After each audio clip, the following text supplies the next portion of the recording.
Bonjour et bienvenue dans un nouvel épisode de Ma vie c'est de la laine. Mon nom c'est Mélodie et je suis la designer derrière Gotwitch Design. Aujourd'hui je viens vous parler de mes tricots. Je vais faire un petit retour sur le dernier épisode, puis je vais aussi vous présenter ce que je porte. Donc pour commencer, un tout petit retour sur le dernier épisode. Je voulais vous remercier là, pour vos mots gentils, vos commentaires de sympathie. Je vous avoue que j'ai pas vraiment tourné cet épisode-là pour avoir la sympathie des gens, là. Je dirais que j'aurais aimé mieux qu'elle soit dirigée vers la famille de William. Mais c'est super gentil, j'apprécie l'attention, puis je vous avoue que j'ai surtout fait ça pour rendre hommage à William, là, parce que c'était vraiment un petit gars courageux, puis je trouvais que ça valait la peine de vous en parler, là, puisque je vous avais demandé là, de donner de l'argent là, à Leucan, là, il y a à peu près 6 mois. Fait que je vous remercie énormément, puis je trouve ça vraiment gentil, tous vos commentaires. Là, j'ai pas eu le temps d'aller répondre à tout le monde. D'ailleurs, je pense que j'ai pas répondu à personne. C'est bien mon genre, ça. Quand il commence à avoir trop de commentaires, on dirait que j'ai l'impression qu'il y en a juste trop, puis je ferme tout. Puis je réponds plus, mais je vais aller vous répondre là, dans les prochains jours. Là. Je vais mettre ça sur ma liste de choses à faire. Puis j'ai lu tous vos commentaires, là, c'est pas... c'est ça, je vous ai pas mis en oubli, là, rien de ça. Fait qu'on va pouvoir passer à la partie tricot. Je vais vous présenter ce que je porte. Sur ma tête, j'ai la tuque noctuidée beanie. C'est une tuque slashy avec des papillons de nuit. Là, je vois pas ce que je vous montre, mais j'imagine que vous voyez un peu. C'est tricoté des côtes jusqu'à la couronne. Puis on a des côtes 2-2 en motif de jacquard, puis une couronne en étoile. Je peux vous la montrer peut-être. Avec la couronne en étoile. J'imagine que je suis vis-à-vis. Encore une fois, là, je vois pas ce que je fais quand je me tourne. Mais c'est une tuque qui est tricotée en laine bulky de Simple Sorcière à Grimoire. Puis c'est vraiment une de mes tuques préférées là, à mettre en hiver, là, vu qu'elle est vraiment très chaude. Puis sinon... Ah, la couleur, c'est simplement olive et le noir-gris, c'est antimatière. Et je porte aussi le chandail... Mon Dieu. C'est de petite knit. C'est le No Frills Sweater. Donc, je l'ai tricoté dans les laines Fibrani. C'est un chandail à raglan qu'on ne voit pas parce que le chandail est noir, là. Fait qu'on a la belle ligne de raglan ici. Ah, on commence à la voir tout d'un coup. C'est ça. Fait que la laine de base, c'est la Fibrani... c'est couleur tempête dans la base tibétaine, qui a une base avec du yak, vraiment, vraiment très, très doux. Puis le mohair, c'est Knitting for Olive, couleur licorice. Fait que honnêtement, j'ai rien à dire, je l'aime beaucoup. Je le porte beaucoup, mais je le trouve pas super chaud. Fait ça, c'est moi qui aime ça porter des choses vraiment très, très, très bulky. Parce que j'ai tout le temps froid. Puis je vais vous montrer autre chose que je porte aussi. Un gros merci là à Francine Carbonneau, une de mes testeuses qui, je pense, regarde aussi des fois le podcast. Je lui avais envoyé... je me souviens plus c'est quel épisode, que je vais vous l'inscrire quelque part ici. C'est l'épisode que j'avais parlé que je voulais détricoter le châle Field de Maxime Cyr parce que j'aimais pas trop les laines, je les trouvais trop glissantes à cause de l'alpaga puis du lin. Puis il y a ma testeuse Francine qui m'a écrit pour me dire je trouve super belle cette laine là, quelque chose comme je me souviens plus exactement de son commentaire, mais bref, elle voulait me dire que c'était une belle laine. Fait que j'ai décidé de lui envoyer par la poste. Puis en retour, elle m'a dit je fais des colliers moi-même. Fait qu'elle m'a fait un collier que je vais vous montrer.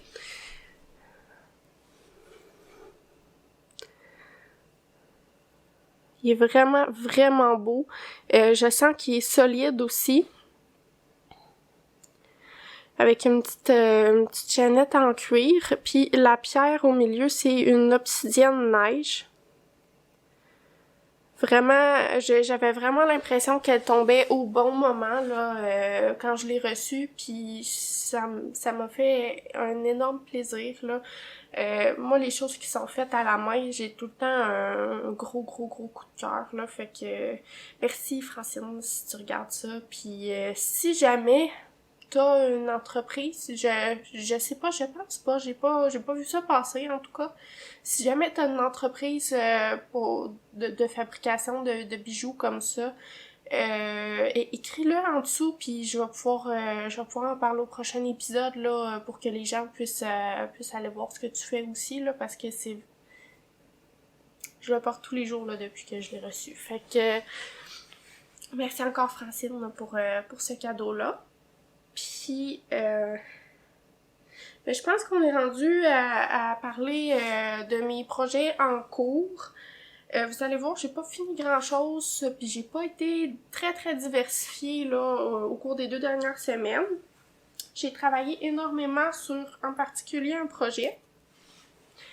C'est assez rare que je fais ça, mais j'ai dû passer un rouleau pour enlever le poil de chat. J'ai l'impression que ça paraît vraiment sur la couleur que j'ai choisie. Fait que le projet que je vous parle, c'est le Born from the Ashes. C'est un chandail qui est inspiré des mitaines de feu que j'ai designé en septembre, si je me trompe pas.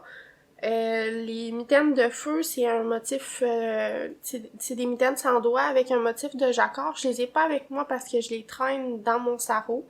Je vous insère une petite photo là à l'écran pour que vous puissiez voir. Et c'est ça, j'ai décidé de réutiliser le motif pour l'intégrer dans un chandail. Vous avez déjà vu la première partie. Donc c'est un chandail avec un col qui monte quand même. Fait que j'adore la forme du col, je suis vraiment contente de la façon que j'ai fait ça. Puis ça va être un chandail raglan que j'ai à peine commencé les manches là, ce que vous pouvez entendre c'est probablement les cliquetis de mes aiguilles.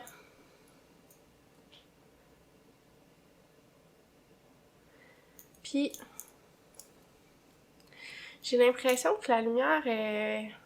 Je sais pas si la lumière est correcte. Vous me direz ce que vous pensez en dessous de la vidéo, là, dans les commentaires. Comme ça, je vais pouvoir ajuster ma luminosité la prochaine fois. Je sais pas si... J'aurais peut-être dû mettre quelque chose de ce côté-là aussi. Mais vous me direz ce que vous en pensez, là. Fait que, chandail raglan. Et dans le bas, le motif de flamme. Que quand je l'ai appelé Born from the Ashes, je faisais référence aux cendres qui sont créées par le feu. Fait que je trouve que ça tombe bien quand même là, que ce soit dans le bas du chandail. Parce que les cendres, c'est assez... Tu sais, quand on en retrouve dans les airs, ça flotte, là. Fait que le motif vraiment de feu, de cendre, puis qui fait un petit peu un fade. Bon, là, j'en ai parlé à mon chum, puis lui, il trouve que ça fait pas un fade, et plutôt, quand on regarde de loin, ça fait comme un... Il dit que ça fait une barre. Fait que je vois ce qu'il veut dire, mais, tu sais, de proche, j'ai vraiment l'impression que ça peut faire un fade, dépendamment si on utilise plusieurs couleurs ou que ce soit un kit de mini pour faire un fade ou un écheveau qui fait un fade par lui-même. Je pense que ça pourrait être une option qui serait assez cool, assez jolie. Puis là, on voit que mon jacquard, il est pas parfait. Quand moi, je tricote du jacquard avec mes 2 mains, puis ma tension là sur ma main gauche est peut-être pas parfaite. Fait que ça fait en sorte que ça a l'air peut-être un peu bizarre. Mais je sais qu'au blocage, là, ça part tout le temps, là, et j'ai jamais eu de problème avec ça. Puis, comme les gens aiment beaucoup voir le derrière des jacquards, donc de mon jacquard imparfait, parce que je pense pas qu'il y a rien qui est parfait dans la vie. Tout est toujours sujet à l'amélioration. C'est un jacquard là qui est assez simple à tricoter, très répétitif. Puis on fait pas des longues flottes, fait que c'est plus facile d'avoir une belle tension quand même. Fait que mon derrière de jacquard, il ressemble à ça. Je pense que il est quand même joli malgré tout là.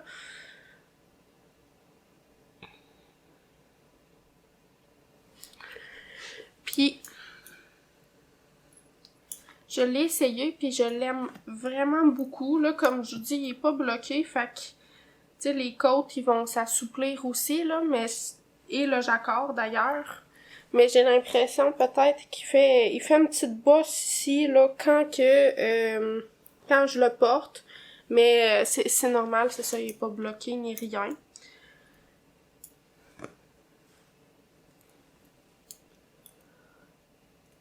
J'ai l'impression que ça fait un peu de pooling, mais en même temps, c'est vraiment très bien réparti.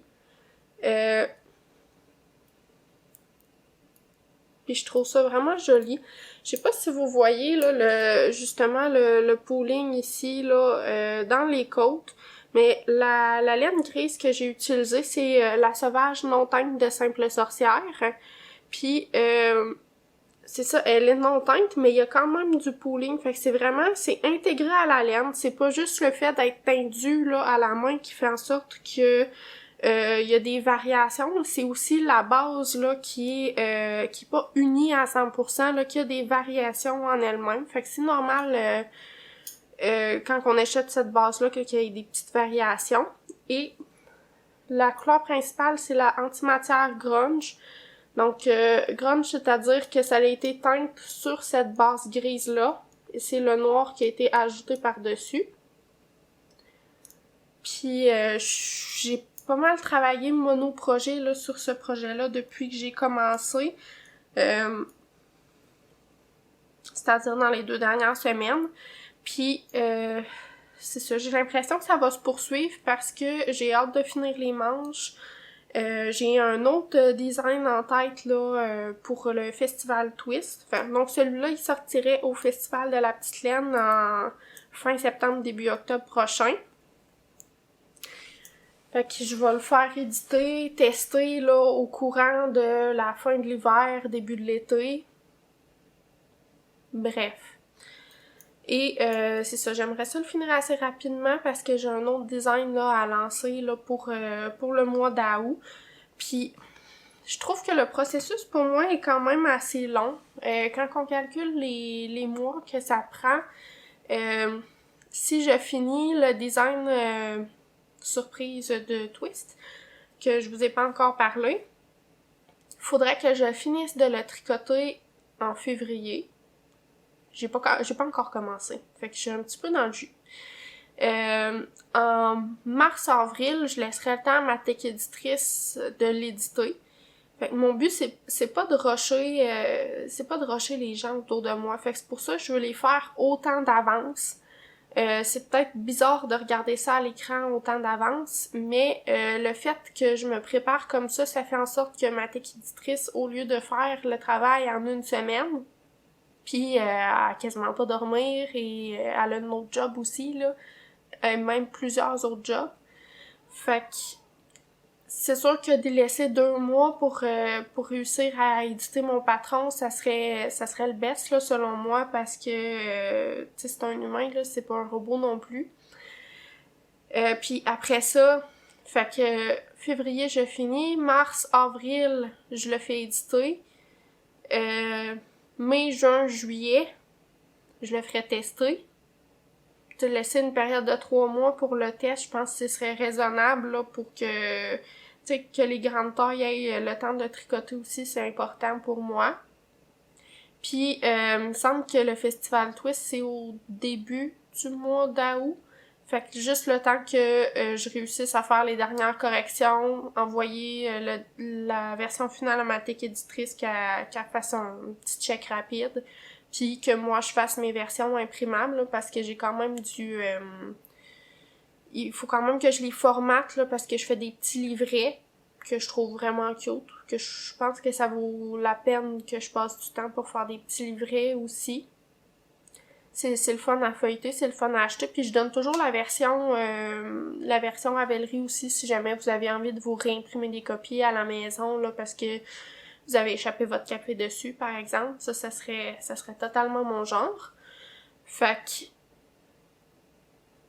faudrait que j'aie fini de le tricoter fin février, puis j'ai pas commencé encore ce design-là, fait que c'est fou pareil comment ça prend du temps. Quand j'ai commencé à faire du design de tricot, je pensais pas que je m'embarquais dans quelque chose d'aussi long. Tu sais, quand on invente un modèle pour soi-même, on a juste à l'inventer puis le tricoter. Mais tout le travail qu'il y a derrière la gradation, l'édition technique, le test, c'est super long puis c'est demandant aussi. Puis je m'attendais pas du tout à ça, mais j'aime beaucoup ça quand même. Fait que je pense que j'ai terminé pour ce projet-ci. J'en ai beaucoup parlé. Puis au prochain épisode, vous risquez de voir des manches, à moins que je me sois concentrée sur le design là, que je vous parle, qui doit être fini avant même d'être commencé, là. Ensuite, comme projet en cours, dans mes temps libres, j'ai un petit peu travaillé sur un projet que vous aurez déjà vu et que je suis en train de perdre des mailles. C'est un projet en Utidienne que, à la base, je tricotais pour mon père. Fait que c'était un chandail que je voulais lui faire. Et j'ai fait quand même un peu de progrès au niveau du corps. C'est la laine, les couleurs, je vous écris ça à l'écran, là, puisque c'est des noms en suédois que je me souviens pas à chaque fois. Mais c'est toujours inscrit dans l'écran, là. Vous pouvez toujours vous référer ou me poser la question, là, ça va me faire plaisir. Fait que c'est ces deux couleurs-là que je tiens ensemble pour faire un effet marbré. Je vais essayer de les tenir. Ces deux couleurs-là ensemble qui donnent ceci. Fait que au départ, c'était supposé être un chandail que je tricotais pour mon père. Mais entre-temps, j'ai appris qu'il portait pas tellement les tricots que je lui avais fait. Et ce chandail-là, j'avais déjà mis une trentaine d'heures, là, je vous dirais, quand que j'ai appris ça. Puis la nuditaine, ça se détricote pas facilement. Si ça fait pas longtemps que vous l'avez tricoté, vous pouvez le défaire quelques rangs sans problème. Mais là, je le traînais depuis un bout, puis la nuditaine, c'est un fil qui est pas spiné. On appelle ça unspun, puis je pense que je le montre à chaque fois, mais si jamais il y a des nouvelles personnes, ça peut intéresser. Fait que le fil, il est pas spiné, c'est vraiment un petit fil de fluff. Fait que quand on le tricote, ça feuille super facilement. Fait que moi, détricoter le projet après que ça fasse un bout que je l'avais commencé, c'était quand même hors de question. Mon but, c'est pas de jeter cette fibre-là. Excusez-moi, j'ai un petit chat qui s'ennuie. Bon, fait qu'on est de retour avec Monsieur Poutine, alias le Pou. Il avait besoin d'un petit peu d'attention. Donc pour le chandail, c'est ça, j'ai décidé de pas lui tricoter là finalement parce que je voulais pas investir plus qu'une centaine d'heures dans un projet que personne porterait avec une laine que j'adore spécialement. Fait que j'ai décidé de le garder pour moi. À la base, quand j'ai acheté ces couleurs-là, c'était pour moi que je les avais choisies. Et je vais transformer ce patron-là en cardigan. Fait que je le fais quand même assez long. Je sais pas si on peut le mettre vis-à-vis mon corps, qu'on ne voit pas tellement vu que je suis proche de la caméra. Mais j'aimerais ça que ça cache les fesses, fait qu'il me reste un petit peu pas tellement long à faire, là. Je vous dirais 2-3 cm avant de pouvoir séparer, là, pour l'emmanchure. Je vais faire un cardigan très très très simple à manche tombante. Fait que quand je vais être rendue, je vais juste séparer la moitié du chandail devant-derrière. Puis je vais continuer à tricoter à plat. Tricoter un petit peu plus long dans le dos que le devant parce que c'est le shaping qui marche le mieux pour moi. Là, moi, j'ai quand même une différence quand même élevée là, entre le derrière et le devant de mon cou. Je sais pas si on va pouvoir voir, mais le derrière de mon cou, il arrive ici à peu près, où les oreilles du pouls, et le devant de mon cou arrive ici. Fait que si on les met vis-à-vis, il y a quand même une bonne différence. Fait que pour moi, c'est important, même si c'est un cardigan, là, d'arranger, là, le shaping pour que mon dos soit plus long que le devant. Puis je vais faire un shaping pour les épaules. Ça va éviter, là, que ça tombe de mes épaules. Fait que les épaules, on voit que c'est des lignes qui sont pas droites. Fait que c'est normal de faire quelque chose qui est en angle quand on tricote là, des épaules tombantes ou peu importe le chandail que vous tricotez. Après ça, dépendamment de mon humeur, d'après moi, je vais faire des manches cousues, là, des manches bottom-up. Parce que j'aime ça, je trouve ça plus le fun à tricoter. Là, c'est sûr que de la nutidienne, je peux pas tricoter ça en marchant comme des bas non plus, mais j'aime vraiment le principe de pas avoir à tourner tout le projet au complet quand que je fais une manche. C'est moins lourd, c'est moins difficile sur mes poignets. Fait que je vais probablement faire des manches qui vont être cousues là après le cardigan. Puis ça sera pas un patron là, ça va être juste je fais ça juste pour pas que ça gaspille ma laine là, finalement. Puis je sais que je vais le porter énormément aussi. À la fin, je vais faire un stick. Fait que je vais découper le devant pour faire l'ouverture du cardigan. Puis je vais reprendre des mailles pour faire une bande de boutonnage. Je penserais pas ajouter des boutons, mais juste pour que ça soit je trouve ça beau, une bande de boutonnage. Je trouve que ça fait une belle finition. Fait que c'est ça qui va arriver avec ce projet-là. Puis, comme vous pouvez voir, j'ai vraiment avancé depuis la dernière fois. J'étais peut-être rendue ici, puis j'ai tricoté à peu près le double. C'est vraiment un projet là que j'aime faire quand que je suis en groupe. Fait que quand que je vais chez quelqu'un d'autre qui a une activité, j'ai pas besoin de me concentrer. C'est juste des mailles à l'endroit pour l'instant. Puis, c'est une laine que j'adore particulièrement, que je ne veux surtout pas gaspiller. Ah oui? Montre donc ta face, le pot. Fait qu'en dernier, j'ai un autre projet en cours. Vous pouvez pas le voir tellement, là, mais le petit pot, il est tout mignon en ce moment.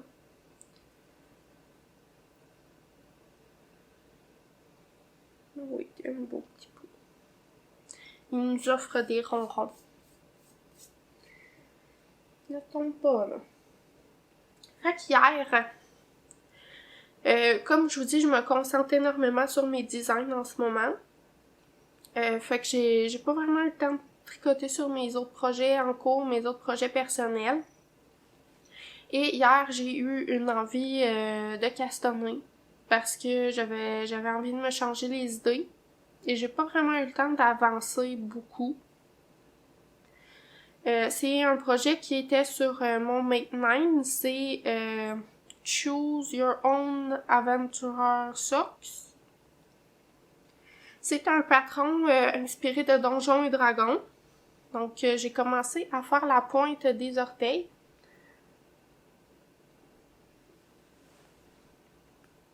Oh non, ça marche pas full bien avec toi sur moi le pouce, je peux pas le montrer comme il faut.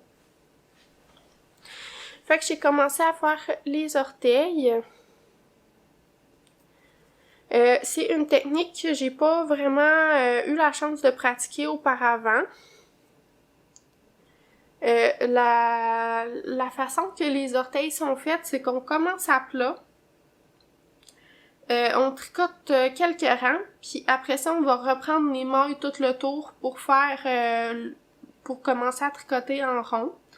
Fait que si je le vire à l'envers, on voit qu'il y a une petite jointure là de moi qui a repris des mailles ici. Ça paraît pas vraiment de l'autre côté, ça paraît un petit peu ici. Puis clairement, j'ai fait quelque chose qu'il fallait pas. J'ai dû piquer plusieurs fois dans la même maille ici, fait que j'ai un petit trou.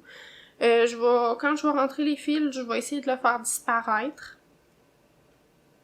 Puis pour l'instant, c'est ça. La couleur contrastante, ça va être celle-ci. C'est la Sauvage de Simple Sorcière dans la couleur grimoire. Je pense que ça fait 2 fois que je dis des niaiseries comme ça. Le dernier épisode aussi, j'ai dit une niaiserie comme ça. La base sauvage, couleur creepy. Fait que c'est une espèce de blanc-gris. Et la couleur principale, ça va être Pande.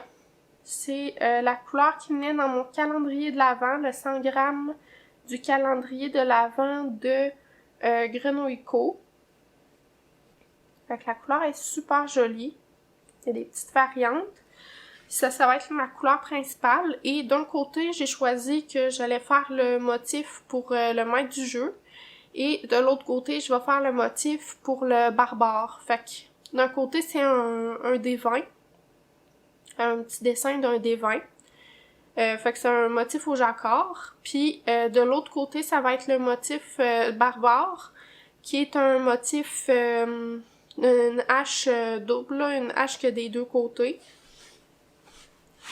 Et ça ressemble à ça. Je vais faire le gousset pour le mollet. C'est Desjarnier qui fait ce patron-là, puis elle offre des goussets pour le mollet, ce qui... je pense que ça serait la seule façon que je fasse des bas longs qui ont du jacquard dessus. Fait que... très très hâte de poursuivre ce projet-là. Et le pourquoi j'ai pas choisi de poursuivre un projet qui était déjà sur mes aiguilles, c'est j'avais envie de castonner. Puis 2, c'est un petit projet. Fait que ça va avancer beaucoup plus vite que tricoter un gros projet. Ça va me donner plus de satisfaction au niveau rapidité. Parce que j'ai pas énormément de temps à consacrer au tricot que je fais là de d'autres designers. Fait que ça va être un petit projet plus rapide qu'un gros chandail, mettons. Fait que pour moi, ça va être plus pratique là de tricoter des plus petits projets. Puis j'ai l'impression que j'aurais peut-être dû mettre plus de petits projets dans mon Make9 là. Je sais pas comment je vais trouver le temps de tricoter tout ce que j'ai mis dessus, même si tous ces projets-là me tentent énormément. Je pense que c'est tout pour la section des encours. J'ai seulement un projet terminé, puis ça parle encore de Donjons et Dragons. Fait que j'ai terminé mon petit sac de dés que je me tricote pour moi. Fait que ce projet-là, c'est le super non long de patron de Cat Weaver. C'est Christmas Dice Fogel quelque chose qui est inscrit à l'écran. Là, le patron, ça prend 2 lignes quand je l'écris, c'est vraiment long. Mais c'est pas grave. C'est un patron qui est gratuit que Cat Weaver a designé pour avec plusieurs grandeurs, puis je suis sûre que son patron est édité parce qu'il est vraiment très très bien écrit. On commence par un dessous au crochet. Puis ensuite on reprend des mailles en augmentant pour faire le dessous du sac. On a le choix entre 1 ou 2 torsades. Puis j'imagine que si vous avez envie de mettre un autre motif que des torsades, vous pouvez aussi. J'ai vu d'autres versions là, des gens qui l'avaient tricoté avec autre chose que des torsades, puis c'est super joli. Et pour cette version-ci, j'ai décidé de faire ce type de corde-là. Pour mes autres versions, j'avais fait... il y en a un que j'avais fait une tresse, il y en a un que j'avais fait une chaînette au crochet. Puis celui-là ici, je me souviens pas comment ça s'appelle, mais c'est un peu comme si on filait de la laine. Fait qu'on crée un twist, puis ensuite on les replie ensemble, puis on distribue comme la twist pour que ça fasse un effet là, un effet comme ceci. Vraiment très très très cool. La laine que j'ai utilisée, c'est Biscotte Fizz Whiz Bits. Ça, c'est la base. Et la couleur, j'en ai aucune espèce d'idée. Elle va être inscrite à l'écran. Je me souviens plus de la couleur, je suis désolée. Puis c'est comme un espèce de bleu-gris foncé avec du stélina dedans. Fait que ça donne une allure un petit peu magique, puis je trouvais ça vraiment cool pour le concept des dés de Donjons et Dragons. Je l'ai tricoté, c'est une laine fingering, la Fizz Whiz Biz. Puis le patron là, recommande de tenir 3 fils de fingering ensemble. Et moi, j'ai décidé là d'utiliser la technique Navajo Ply. Fait que c'est comme faire une chaînette au crochet, mais on l'étire beaucoup pour faire en sorte d'avoir 3 fils d'épais quand on tricote. Vraiment super cool comme technique. Le petit sac m'a appris plein de belles choses. J'ai fait aussi une version pour chacun de mes coéquipiers là, quand on va jouer à Donjons et Dragons. Fait que j'ai vraiment eu beaucoup de plaisir à tricoter ça. Puis je pense que ça... Oups, excuse-moi. Je pense que ça complète mon épisode pour aujourd'hui. Je sais que c'était peut-être un épisode un petit peu plus court, je crois. Mais il y a plein de belles choses qui s'en viennent. J'ai tricoté plein de choses qui me font beaucoup de bien dans mon petit cœur. Et des laines que j'adore aussi. Fait que j'ai hâte de vous montrer mes prochaines créations. On va se revoir dans 2 semaines. Bye! Tu dis bye là?